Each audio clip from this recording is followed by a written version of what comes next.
வாழ்க வையகம், வாழ்க வாழ்க வளமுடன். குரு வாழ்க, குருவே துணை. மௌனத்தின் போது என்ன நடக்கிறது? எல்லாவற்றிலும் உள்ள நல்ல தன்மையே காணுதல், நன்றி உணர்வு, மன்னிக்கும் சக்தி. அதாவது யாருக்கெல்லாம் பிறருடைய குற்றத்தை பெரிதுபடுத்தாமல் மன்னிக்க முடிகிறதோ, அதே போல் தன்னுடைய தவறை உணர்ந்து மன்னிப்பு கேட்க முடிகிறதோ, அவர்களெல்லாம் வெகு விரைவில் மன தூய்மை அடைவார்கள். தூய்மையான மனம் பேரியக்க மண்டலத்தில் தவத்தின் போது கரைய முடியும். அன்பு கருணை சுரக்கும். நம்மை நாம் அப்படியே ஏற்றுக்கொள்ளும் போது மட்டுமே பிறரையும் ஏற்றுக்கொள்ள முடியும். மனம் இதை இப்படி செய்திருக்கலாம் அல்ல அப்படி செய்திருக்கலாம் என்று சஞ்சலமடைந்தால் மனதில் குழப்பம்தான் வரும், தெளிவு வராது. அப்போ பிறரிடம் அன்பும் வராது. நம்மை நேசித்து பிறரை வாழ வைப்போம்.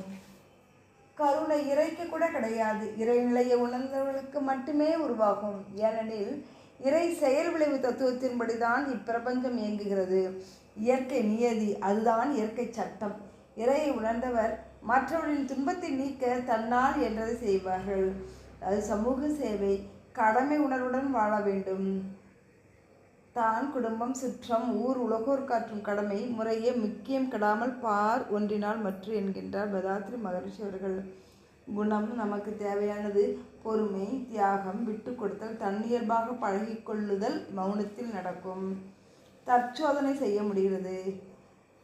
மனம் லேசாகும், தியானம் கைகூடும், தொண்டு செய்யும் மனம் வரும், புலன்கள் அடக்கம் பெறும், ஜீவகாந்த பெருக்கம் செறிவு ஏற்படும், ஆன்மீகத்தில் முன்னேற்றம் கிட்டும், செயல் விளைவு தத்துவம் விளங்கும், குணநலப்பேறு கிட்டும், பிரபஞ்ச ரகசியம் இயக்கத்தன்மை விளங்கும், தற்சோதனையால் தெளிவும் அந்த தெளிவினால் மன உறுதியும் கிட்டும்.